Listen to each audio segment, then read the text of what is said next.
Isang buwan na bago ang May 12 election.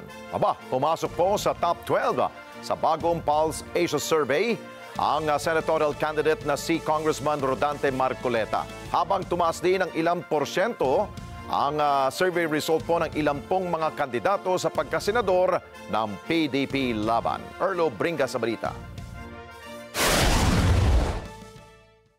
Nakamit ni Representative Rodante Marcoleta ang 28.3% votes ng mga sinurvey. Subalit sa datos ng Pulse Asia, 74% lamang ng mga sinurvey ang aware na tatakbo ito bilang senador. Kaya may panahon pa para malaman ng mga botante ang kanyang kandidatura.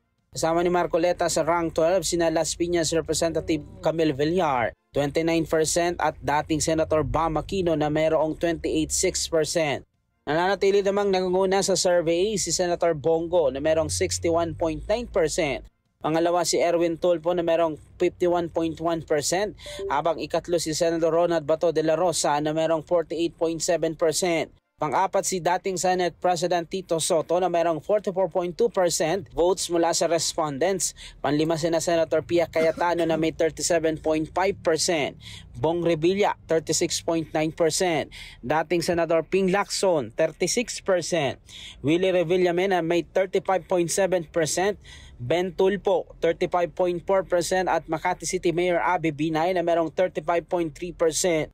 Pang-anim si Senator Lito Lapid na merong 33.3%.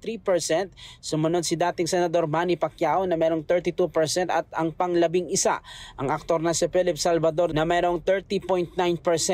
Ang survey ay sinagawa noong March 23 hanggang 29 sa 2,400 na respondents na merong margin of error na positive-negative 2% ng national level.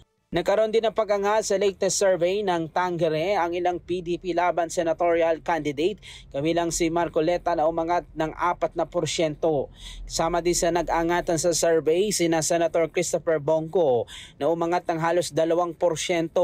Senator Bato de la Rosa na umangat din ng halos 1%, habang si Philip Salvador bumaba naman ng halos kalahating porsyento sa survey. Nagkaroon din ng pagtaas sa survey ang ilan pang mga kandidato sa pagkasenador tulad ni Camille Villar at Senator Amy Marcos ng halos 1 hanggang 2%. Sumadsad naman ang iba pang senatorial candidate at halos ilang porsyento din ang kanilang ibinaba sa survey. Ayon sa survey firm na Tangere, nakaapekto sa pagbaba at pagtaas ng ibang senatorial candidate ay ang mga naging aktibidad ng mga ito at ilang mga news story patungkol sa mga nasabing kandidato. Nanatili pa rin sa parehong paraan ang survey ang naging basehan ng resulta, habang ang ilan may mga lugar sa bansa kung saan sila mas mataas sa ginawang survey. Epekto po noon. So maybe this is not the right time to make jokes, particularly where kulang na lang po isang buwan mag-election na po. Erlo Bringas para sa Matadag Agila, matatag, matapa, matapat.